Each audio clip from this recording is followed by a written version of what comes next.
ये कहानी है चंदनपुर के पास बस एक छोटे से गांव की, जहां रामू और श्यामू अपने माँ पापा और पत्नियों के साथ रहते थे।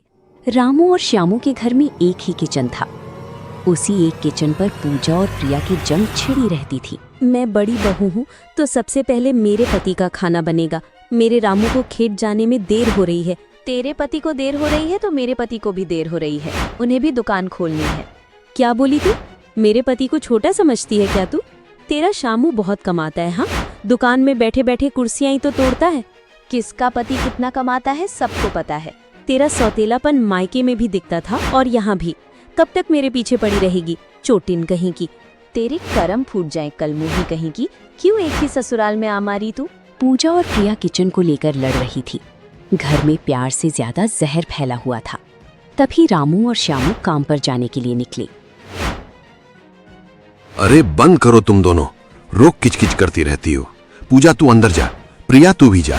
हाँ, एक चूल्हा है तो किसी एक का इस्तेमाल करेगा। दूसरे चूल्हे के लिए हम इंतजाम कर रहे हैं। वो दोनों सौतीली बहनें थी जो अब देवरानी जेठानी बन बैठी थी। उन्हें यहाँ भी लड़ाई से फुर्सत नहीं मिलती थी।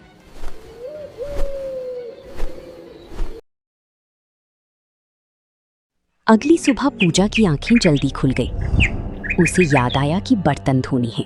हे भगवान, रामू को 5 बजे जाना था। आज देर हो गई तो बहुत डांटेंगे। वो जल्दी उठी, बर्तन उठाई और हैंडपंप की तरफ गई। तभी प्रिया की भी आंखें खुल गई। उसे भी याद आया बर्तन।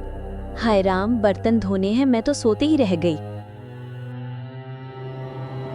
लेकिन पूजा पहले ही पहुंच के बर्तन धोने लगी। प्रिया ने आकर देखी तो आग बबूला हो गई। ओए, आज फिर तूने मशीन पे कब्जा जमा ली। कल भी तेरे वजह से देर हो गई थी। मुझे बर्तन धोने हैं, खाना बनाना है, इसलिए मुझे पहले धोने दे। तो खुद सुबह जागी कर। तेरे वजह से मैं क्यों घाटा सहूं? मुझे भी बर्तन धोने हैं, मुझे भी खाना बनाना है। तू बहन है या चुड़ैल है? हाँ। प्रिया ने गुस्से में आकर उसकी सारे बर्तन छीट दिए। सारा बर्तन में मिट्टी लग गई। पूजा का गुस्सा 7वें आसमान पे पहुंच गया। मेरा सारा बर्तन छिट दिया। अब मैं भी देखती हूँ कि तू कैसे धोती है बर्तन। मुझे बर्तन धोने दे, नहीं तो मुझसे बुरा कोई नहीं होगा। दोनों में बहस शुरू हो गई। आवाज सुनकर राम प्रसाद जी की नींद टूट गई। वो बाहर आई। अरे राम राम, क्या पहर, क्या तमाशा मचा रखा है तुम दोनों। मैंने नया नियम बना दिया है। जो पहले उठेगी वो पहले करेगी, जो बाद में जागेगी वो बाद में करेगी। लेकिन पिताजी। अरे चुप, ज्यादा चिक चिक मत कर। हर वक्त सिर्फ लड़ाई। मैंने सोचा था दोनों एक घर में रहेंगे तो अच्छे से रहेंगे, लेकिन नहीं, यहाँ पर भी सौतीलापन चालू है तुम दोनों का। दोनों की चेहरे उतर गई, लेकिन हार मानने को तैयार नहीं थी दोनों। सुबह की 10 बजी थी। प्रिया किचन में खाना बना रही थी। अरे पूजा, किचन में नहीं है? क्यों ना थोड़ा सा मसाला डाल लूं? मेरा मसाला खत्म हो गया है। वो जल्दी से मसाला का पैकेट उठाई, लेकिन जैसे ही वो मसाला डालने लगी तभी पूजा वहाँ आ गई। उसने देखा प्रिया उसका मसाला इस्तेमाल कर रही है। प्रिया, तू मेरा मसाला चुरा रही है? तू चुराया नहीं है, मेरा खत्म हो गया था तो थोड़ा डाल रही हूँ। इसमें इतना गुस्सा वाली बात क्या है? तुम भी तो मेरे चीजों का इस्तेमाल करती हो। कब तेरी चीजों का इस्तेमाल किया रे? जब देखो तब मेरी चीजों का इस्तेमाल करती हो और कहने पर अकड़ दिखा रही है न रे। अभी रुक, तुझे बताती हूँ। इतना कह के पूजा झूठा रोना शुरू कर दिया। उसका रोना सुनकर रामू आया। अरे अब क्यों रो रही हो, क्या हो गया है? प्रिया ने मुझे धक्का दे दिया और मेरा सारा मसाला भी चुरा लिया। अरे अरे भाभी, तेरी इतनी हिम्मत कि मेरी पत्नी को धक्का मारा? तुझे शर्म नहीं आई, चोर कहीं की? रामू ने प्रिया को बहुत बुरा भला कहना शुरू कर दिया। आवाज सुनकर श्यामू भी वहाँ आ गया। दोनों भाई आमने सामने आ गए थे। तभी राम प्रसाद जी अपने कमरे से गुस्से में चिल्लाई। ये दोनों तो हमेशा लड़ती झगड़ती रहती हैं। तुम दोनों को क्या जरूरत है इसमें पढ़ने की? ये तो औरतें हैं, झगड़ा करेंगी फिर एक हो जाएंगी। तुम दोनों जाओ अपने अपने काम पर। शाम का समय हो गया था और प्रिया को धीरे धीरे बुखार आने लगा था। तभी श्यामू घर आया। रोज किचकिच से वो भी परेशान हो गया था। सुनो ना, मुझे बुखार लग रहा है, बाजार से दवा ला दो ना। अब नहीं करेगी लड़ाई रे, बहुत पक पक करती थी। मैं नहीं लाऊंगा, मंगा ले किसी से। तुम मेरे पति हो, मैं तुमसे ही ना कहूंगी या फिर पड़ोसी से। बहुत पक पक करती थी, तेरे ही वजह से मेरे सिर में दर्द होने लगता था। अब पता चलेगा तुझे। श्यामू चला जाता है वहां से। तभी पूजा ने दरवाजे से सब सुन लिया। अच्छा है, रहे बीमार, भगवान करे दवाई न मिले इस कलमुही को। वो हंसकर अपने कमरे में चली जाती है। पूजा जब सोने वाली थी तो उसको बेचैनी सी होने लगी। कहीं ना कहीं उसके मन में प्रिया के लिए प्रेम था, लेकिन वो मानती नहीं थी।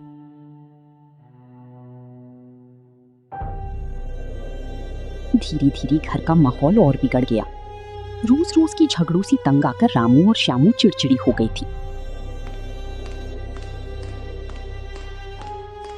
सुनो ना, गर्मी बहुत ज्यादा पड़ रही है, एक पंखा खरीद दो ना। अरे तुझे पंखा चाहिए? काम धाम तो कुछ करना है नहीं, गर्मी लग रही है तुझे, जा अपने मायके से मंगा ले। ये क्या बोल रहे हो आप? इतना कह के रामू वहां से चला जाता है। प्रिया दरवाजे के पीछे से सब सुन रही थी। ये दोनों भाइयों को हो क्या गया है? पागल होते जा रहे हैं क्या? ये देखकर प्रिया को बहुत दुख हुआ, लेकिन घमंड के कारण वो अपने कमरे में चली गई। रात 12 बजी थी। प्रिया का बुखार और चढ़ गया, वो कराह रही थी और श्यामू काम के सिलसिले में बाहर गया हुआ था। रामू, रामू, देखो ना, प्रिया बुखार से परेशान है, कुछ करो ना। अरे तो मैं क्या करूं? उसका पति है ना, आएगा तो दवा को ले जाएगा। वैसे तो दिन भर लाती रहती हो, आज क्या हो गया है तुम्हें?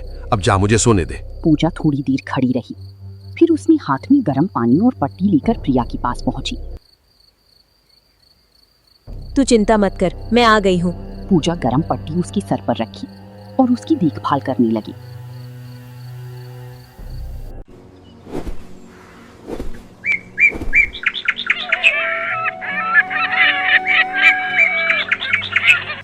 अगली सुबह जब प्रिया की आंख खुली तो उसने देखा कि पूजा भी वहीं सो गई थी। पूजा, ओ पूजा। पूजा की आंख खुली पर वो कुछ बोली नहीं, लेकिन इस चुप्पी में एक नया रिश्ता जन्म ले रहा था। सुबह के 8 बज गए थे, तभी बाहर से आवाज आई। अरे घोड़े बेच के सो रही हो तुम दोनों, चाय नाश्ता मिलेगा कि नहीं? है ठीक है माँ जी। अजीब बहुएं हैं, कभी लड़ती झगड़ती रहती हैं, कभी एक साथ रहती हैं। पूजा और प्रिया चुप रहे, लेकिन उनके मन में अब बदलाव आ रहा था। सभी को नाश्ता देकर वो बाजार से सब्जियां लेने के लिए निकली। अरे प्रिया, जल्दी कर, लेट हो रहा है, बस आ ही रही हूँ। क्या बात है बहू, पहली बार दोनों साथ में सब्जियां खरीदने जा रही हो? आज सूरज पश्चिम से तो नहीं निकला? अरे नहीं पिताजी, सूरज सही जगह से निकला है। पकिया, हम बहनें साथ में सब्जियां खरीदने नहीं जा सकती हैं क्या? ये सुनकर सभी के होश उड़ गए। शाम को पूजा और प्रिया ने मिलकर खाना बना रही थी। रामू और श्यामू ये देखकर हैरान हो गए। फिर रामू को शक हुआ, ये दोनों मिलकर कुछ न कुछ कर रहे हैं। अगली सुबह रामू ने अपनी पत्नी से कहा, मैंने भाभी को अम्मा से बात करते हुए सुना कि पूजा को बहला फुसलाकर मैं अपने सारे काम करा लेती हूँ और पैसे भी ऐंठ लेती हूँ। पूजा को ये सुनकर झटका तो लगा, लेकिन उसका दिल नहीं मान रहा था। वो तुरंत प्रिया के पास पहुंची। तूने अम्मा को कहा था कि तू मुझे बेवकूफ बनाकर घर के सारे काम करा रही हो और पैसे भी ऐंठ रही हो। मैंने ऐसा कुछ नहीं बोला। अम्मा झूठ बोल रही हैं। वो हमारे बीच फिर से दरार डालना चाहते हैं। हमें किसी की बातों में नहीं आना है, समझी? एक शाम प्रिया को फिर से बहुत तेज बुखार आने लगा और चक्कर भी आने लगा।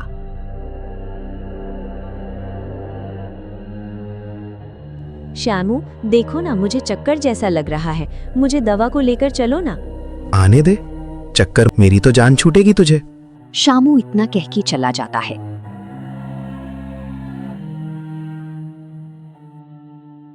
दरवाजे से पूजा सब सुन रही थी। वो तुरंत अलमारी से पैसे निकाली और प्रिया के पास पहुंची।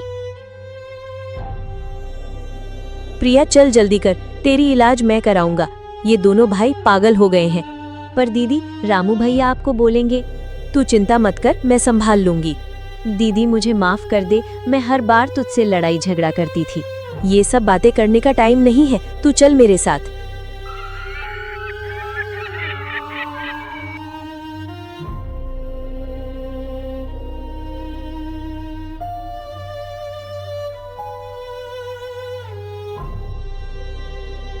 जब दोनों बहनें दवा लेकर घर आई तो रामू और श्यामू गुस्से में फूट पड़े। अरे कहाँ थी अब तक? घर का काम कितना बाकी है, कौन करेगा? तुझे तो बुखार था ना, चक्कर आ रहा था ना, तो घूमने कहाँ गई थी? दोनों गुस्से में बहुत खरी खोटी सुनाने लगी।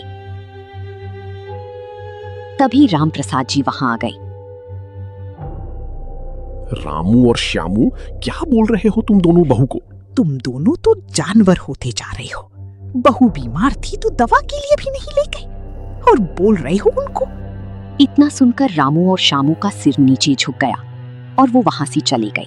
तुम दोनों बहुएं बहुत अच्छी हो, ऐसा ही मिलजुल कर काम किया करो, क्योंकि मिलजुल कर काम करने से प्रेम भावना बढ़ती है। हाँ पापा, हमें भी पता चल गया है कि हमें एक होकर रहना चाहिए। लड़ाई झगड़े से कुछ भी नहीं होता है, नुकसान के अलावा। दिल का रिश्ता खून के रिश्ते से भी बड़ा होता है। तुम चिंता मत करो, इन लोगों को मैं 10 दिन में अकल ठिकाने लगा दूंगा।